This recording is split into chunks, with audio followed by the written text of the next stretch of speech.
Myriota brings satellite IoT to regional Australia. Internet of Things IoT technology startup Myriota claims to have solved the satellite connectivity challenges of access, scale, battery life, and cost to provide links for devices in regional areas of Australia. Based in South Australia, Myriota spent 7 years on research and development for a transmitter product, holding 17 patents on the technology. It plans to launch its commercial direct-to-orbit connectivity solution for IoT in 2018. Speaking during the Australian Communications and Media Authority (ACMA) RADCOM's 2017 conference in Sydney, Myriota CEO Alex Grant said his company is already trialling its solution across livestock and water monitoring in agriculture, as well as asset tracking, marine science, defense, vessel tracking, and utilities in areas outside of cellular coverage, such as in Arthur River and Armidale. Myriota is also eyeing a future in commercial fishing monitoring, Grant said, with governments moving to mandate tracking to ensure compliance with licensing and sustainable fishing practices. At present, there is no affordable way to track the millions of fishing vessels in maritime areas, he said, with Myriota's solution possibly providing the answer to this.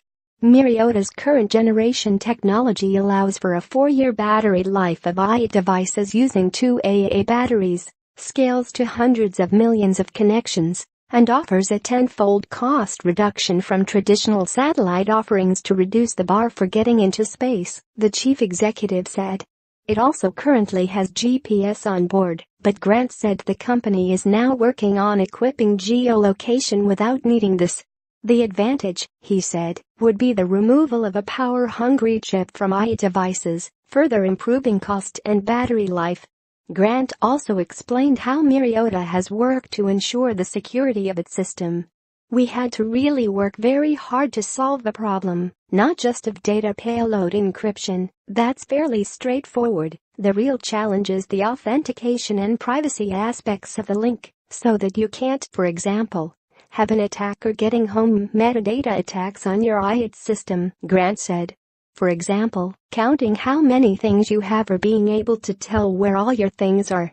Even if they don't know what the actual sensory data is, there's a lot of commercial information in perhaps the population of your deployment.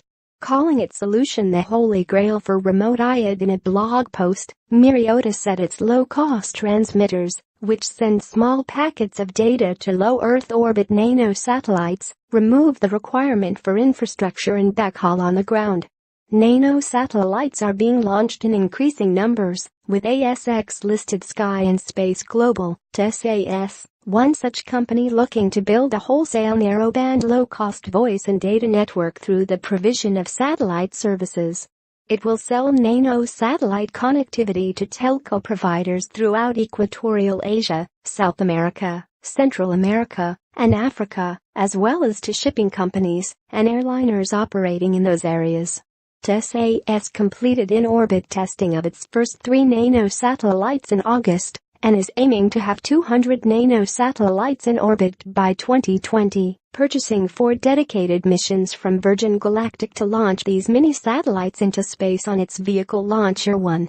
Cellular not the answer to IoT. INCO cellular networks are not necessary for IoT, INCO has argued, saying its LoRaWAN network is capable of providing the coverage needed across both metro and regional areas. Save a little 5G spectrum for SATs, says satellites with 3.6 GHz and wave spectrum earmarked for mobile telcos to deploy 5G networks over the next 3 years, says satellites has argued that they should not be simply shifted off the bands.